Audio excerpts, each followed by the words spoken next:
Assalamualaikum warahmatullahi wabarakatuh. Kami dari MK2B kelompok 2 yang beranggotakan yaitu saya Desita Aulia, saya Siva Fadia Ramadhani, Saya Muhammad Fadal Putra. saya Mbak Roti Artanti, saya Stefani Angelika. Kami di sini ingin menyimpulkan hasil wawancara bersama Bapak Ibrahim pada tanggal 25 April 2025. Terima kasih.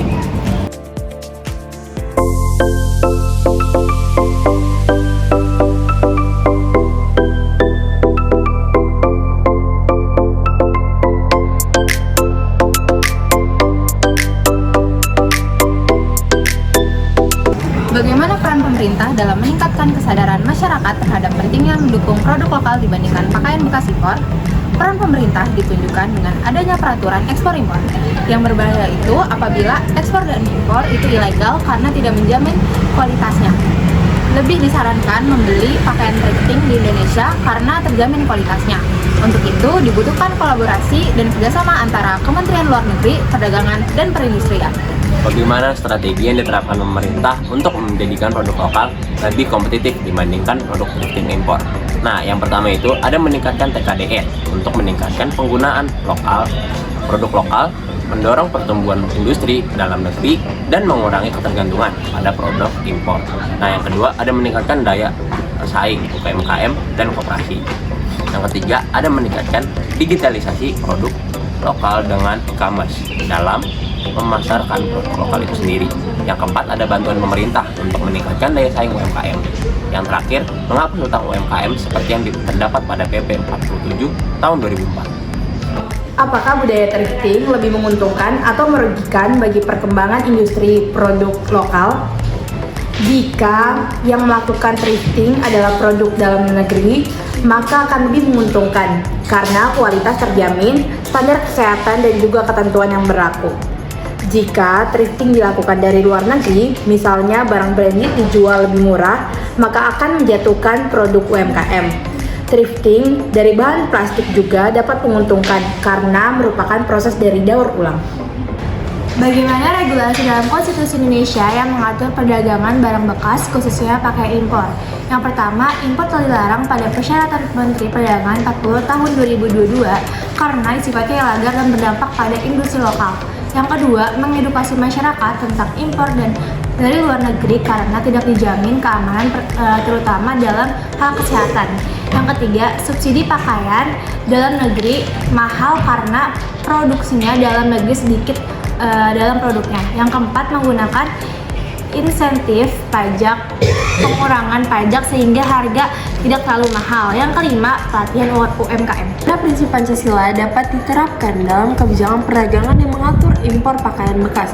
Penerapan prinsip Pancasila dalam kebijakan ini dapat dikaitkan dengan teori kebutuhan dasar menurut Maslow, yaitu sandang, pangan, papan.